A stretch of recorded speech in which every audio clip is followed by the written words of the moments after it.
வணக்கம். இன்றைய முக்கிய செய்திகள். உத்தரப்பிரதேசத்தின் கங்கா விரைவுச் சாலையை பிரதமர் நரேந்திர மோடி அவர்கள் திறந்து வைத்தார். தமிழ்நாட்டில் தாவேகா 98 முதல் 120 இடங்கள் வரை முன்னிலை பெறக்கூடும் என்று தேர்தலுக்கு பிறகு நடைபெறும் கருத்து கணிப்பில் தெரிவிக்கப்பட்டுள்ளது. தமிழ்நாடு, கேரளம் உள்பட 5 மாநில சட்டமன்ற தேர்தல் நிறைவடைந்தது.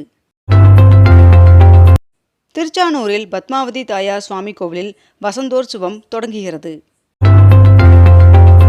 வெயில் தாக்கம் அதிகரிப்பதால் நெடுஞ்சாலைகளில் மதியம் 12 மணி முதல் 4 மணி வரை நெடுஞ்சாலை பணிகளுக்கு தடை விதிக்கப்பட்டுள்ளது.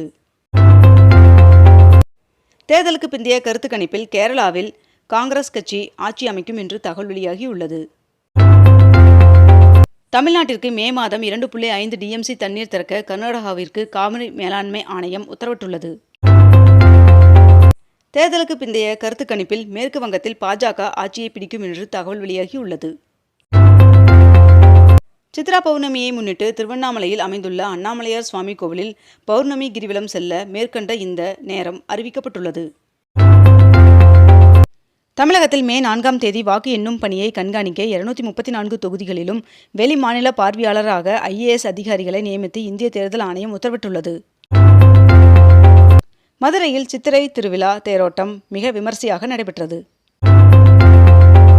22 கேரட் ஆபண தங்கத்தின் விலை சவரனுக்கு 1600 ரூபாய் விலை குறைந்து ஒரு சவரன் 1,11,200 ரூபாயாகவும் 1 கிராம் 13,900 ரூபாய்க்கும் விற்பனை செய்யப்பட்டு வருகிறது.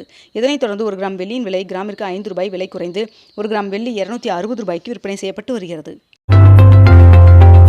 உதகையில் மே 1ஆம் தேதி முதல் சுற்றுலா மற்றும் கனரக வாகனங்களுக்கு போக்குவரத்து கட்டுப்பாடுகள் விதிக்கப்பட்டுள்ளன.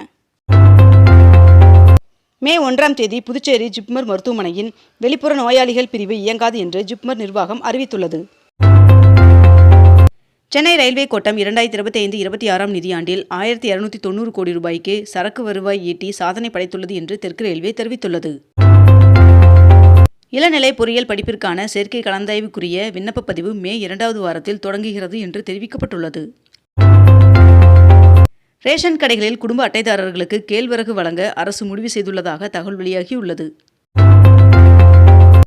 ஆந்திராவின் விசாகப்பட்டினத்தில் நாட்டின் மிகப்பெரிய AI டேட்டா மையத்திற்கான அடிக்கல் நாட்டு விழா நடைபெற்றது. பெட்ரோல், டீசல் விலையை உயர்த்தும் திட்டமில்லை என்று ஒன்றிய அரசு திட்டவட்டமாக தெரிவித்துள்ளது. சென்னை நந்தம்பாக்கம் வர்த்தக மையத்தில் அக்டோபர் 1, 2 மற்றும் 3 ஆகிய தேதிகளில் உணவு கண்காட்சி நடைபெற உள்ளதாக தெரிவிக்கப்பட்டுள்ளது. நாடு முழுவதும் வெப்ப அலை வீசுவதால் சுகாதார நிலையங்களில் சிறப்பு பிரிவுகளை அமைக்க அனைத்து மாநிலங்களுக்கும் மத்திய அரசு அறிவுறுத்தியுள்ளது. தெலுங்கானாவில் காவலர்களுக்கு அவர்களின் பிறந்த நாள் மற்றும் திருமண நாளன்று சிறப்பு விடுமுறை வழங்கப்படும் என்று அறிவிக்கப்பட்டுள்ளது. தமிழக வெற்றிக் கழக தலைவர் விஜய் அவர்கள் திருச்செந்தூர் சுப்பிரமணிய சுவாமி கோவிலில் சுவாமி தரிசனம் செய்தார். வருகின்ற மே 15ஆம் தேதிக்குள் தமிழக காங்கிரசின் புதிய தலைவர் நியமிக்கப்படுவார் என்று தகவல் வெளியாகியுள்ளது. உழைப்பாளர் தினமான மே 1 மற்றும் வாக்கு எண்ணிக்கை முன்னிட்டு மே 4 ஆகிய தேதிகளில் தமிழகம் முழுவதும் டாஸ்மாக் கடைகளுக்கு விடுமுறை அறிவிக்கப்பட்டுள்ளது. மே 4ஆம் தேதி வாக்கு எண்ணிக்கை நடைபெறுவதை ஒட்டி தமிழக அதிகாரிகளுக்கு இன்று பயிற்சி வழங்கப்பட உள்ளது. அமைச்சர் பெரியசாமி அவர்களுக்கு எதிரான அமலாக்கத்துறை வழக்கை சென்னை உயர்நீதிமன்றம் ரத்து செய்தது. சித்ரா பௌர்ணமியை முன்னிட்டு திருவண்ணாமலைக்கு சிறப்பு பேருந்துகள் இயக்கப்படும் என்று போக்குவரத்து கழகம் அறிவித்துள்ளது. தெலுங்கானா அரசு மாநிலத்தின் உள்கட்டமைப்பை மேம்படுத்தும் நோக்கில் ஹைதராபாத்தை மையமாக கொண்டு பிரம்மாண்டமான அதிவேக ரயில் வலைப்பின்னலை திட்டமிட்டு வருகிறது. வங்கி முறைகேடு வழக்கில் அனில் அம்பானி அவர்களுக்கு சொந்தமான 3034 கோடி ரூபாய் சொத்துக்களை அமலாக்கத்துறை முடக்கியது. சித்ரா பௌர்ணமியை முன்னிட்டு தமிழகத்தில் சிறப்பு பேருந்துகள் இயக்கப்பட உள்ளதாக தெரிவிக்கப்பட்டுள்ளது. ஹைதராபாத், மும்பை இடையிலான அதிவேக ரயில் பயண நேரம் 3 மணி நேரமாக குறைக்க அரசு திட்டமிட்டுள்ளதாக தகவல் வெளியாகியுள்ளது. கோவை GD நாயுடு மேம்பாலத்தில் கண்காணிப்பு கேமரா பொருத்தப்பட்டுள்ளது.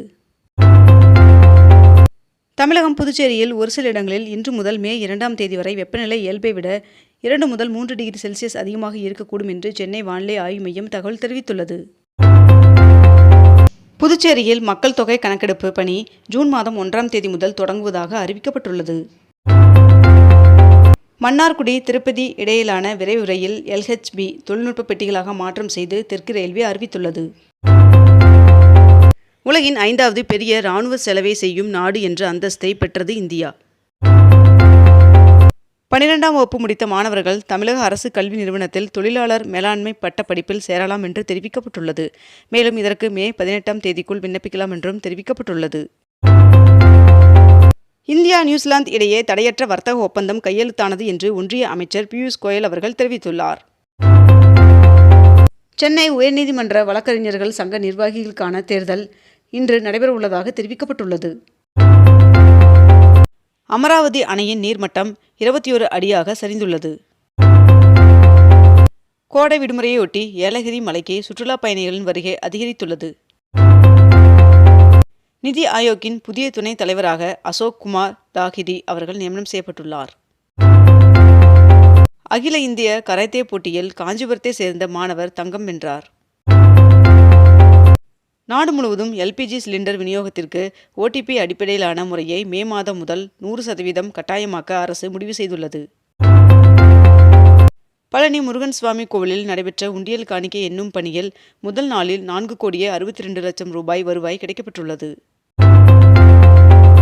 திருவண்ணாமலை அண்ணாமலையார் சுவாமி கோவிலுக்கு வருகை தரும் பக்தர்களின் எண்ணிக்கை அதிகரித்துள்ளது. 2027ஆம் ஆண்டிற்கான பத்ம விருதுகளுக்கு விண்ணப்பிப்பதற்கு ஜூலை 31ஆம் தேதி கடைசி நாள் என்று ஒன்றிய அரசு அறிவித்துள்ளது. திருப்பதி ஏழுமலையான் சுவாமி கோவிலில் உள்ள நாராயணகிரி பூங்காவில் பத்மாவதி சீனிவாச பரிணயம் எனப்படும் திருக்கல்யாண உற்சவம் 3 நாட்கள் நடைபெறும் என்று தெரிவிக்கப்பட்டுள்ளது. தரமில்லாத கேன் குடிநீர் விற்றால் 5000 ரூபாய் அபராதம் விதிக்கப்படும் என்று குடிநீர் விற்பனை நிறுவனங்களுக்கு உணவு பாதுகாப்புத்துறை எச்சரிக்கை விடுத்துள்ளது. அரசு பள்ளிகளில் மாணவர் சேர்க்கை 1,00,000 கடந்தது. தமிழகத்தில் வருகின்ற ஏப்ரல் 30ஆம் தேதி தருமபுரி, கிருஷ்ணகிரி, சேலம், ஈரோடு, நீலகிரி, கோவை ஆகிய மாவட்டங்களில் கனமழை பெய்ய வாய்ப்புள்ளதாகவும், மே 1 மற்றும் 2 ஆகிய தேதிகளில் நீலகிரி, கோவை, திருப்பூர், தேனி, திண்டுக்கல் ஆகிய மாவட்டங்களில் கனமழை பெய்ய வாய்ப்புள்ளதாகவும் வானிலை மையம் தகவல் தெரிவித்துள்ளது.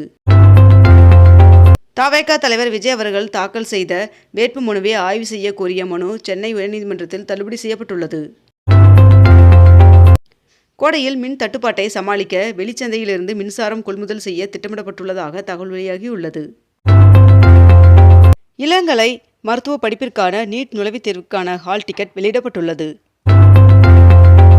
சென்னை மெட்ரோ ரயில் திட்டத்தில் 2ஆம் கட்டத்தில் கோடம்பாக்கம் பவர் ஹவுஸ் முதல் பனகல் பூங்கா வரையிலான வழித்தடத்தில் தண்டவாளம் அமைக்கும் பணிகளை வருகின்ற ஜூலை மாதம் தொடங்க மெட்ரோ ரயில் நிறுவனம் திட்டமிட்டுள்ளதாக தகவல் வெளியாகியுள்ளது. இத்துடன் இன்றைய தலைப்புச் செய்திகள் நிறைவடைகின்றன. மேலும் இதுபோன்ற அண்மை தகவல்களை உடனுக்குடன் தெரிந்து கொள்ள அக்னிபூ சேனலை சப்ஸ்கிரைப் செய்து கொண்டு தொடர்ந்து இணைந்திருங்கள். நன்றி, வணக்கம்.